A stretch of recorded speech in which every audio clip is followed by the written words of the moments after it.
સમગ્ર રાજ્યમાં આજથી શરૂ થતી બોર્ડ એક્ઝામમાં દ્વારકા જિલ્લામાં ધોરણ 10માં 9,246 અને ધોરણ 12માં કુલ 4,042 વિદ્યાર્થીઓ પરીક્ષા આપશે, જેમાં ધોરણ 12 વિજ્ઞાન પ્રવાહમાં 331 અને સામાન્ય પ્રવાહમાં 3,711 વિદ્યાર્થીઓનો સમાવેશ થાય છે. આજથી શરૂ થઈ રહેલ બોર્ડ પરીક્ષા વિદ્યાર્થીઓની ઇન્ચાર્જ કલેક્ટર A.B. પાંડોર દ્વારા પુષ્પગુચ્છ આપી શુભકામના અપાઈ.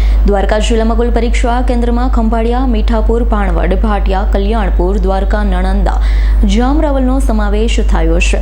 સુરક્ષા વ્યવસ્થાના ભાગરૂપે તમામ પરીક્ષા કેન્દ્ર પર CCTV કેમેરા, લાઇવ રેકોર્ડિંગની વ્યવસ્થા કરવામાં આવી. અવિરત વીજ પુરવઠો, પોલીસ બંદોબસ્ત અને કંટ્રોલ રૂમની વ્યવસ્થા પણ ગોઠવવામાં આવી છે. વિદ્યાર્થીઓના માનસિક તણાવને ધ્યાનમાં રાખી કાઉન્સેલિંગની વ્યવસ્થા પણ રાખવામાં આવી છે.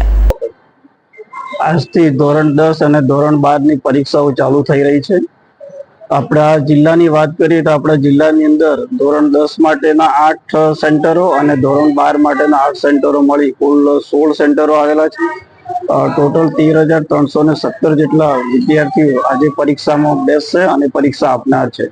દરેક કેન્દ્રો CCTV થી સજ્જ છે. તમામ કેન્દ્રો પર વર્ગ 1 અને વર્ગ 2 ના અધિકારીઓની નિમણૂક કરવામાં આવી છે.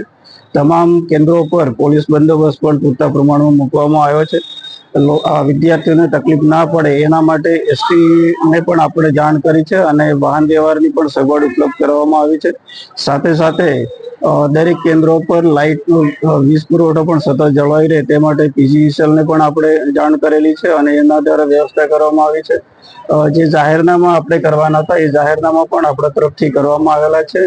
સૌ વિદ્યાર્થીઓને મારા તરફથી શુભેચ્છા છે કે કોઈ પણ જાતના ડર અને ભય વિના શાંતિથી પરીક્ષા આપે અને સૌને આ પરીક્ષામાં એ લોકો શાંતિથી કોઈ પણ જાતના ડર કે ભય વગર પરીક્ષા આપે અને કોઈ પણ જાતની એમને તકલીફ હોય તો જે અમારા કંટ્રોલ રૂમ ઉપલબ્ધ છે તે કંટ્રોલ રૂમ પર ફોન કરી શકે છે.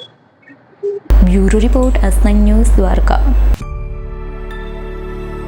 અમારી તમામ માહિતીથી અપડેટ રહેવા માટે જોડાયેલા રહો S9 ન્યૂઝ સાથે.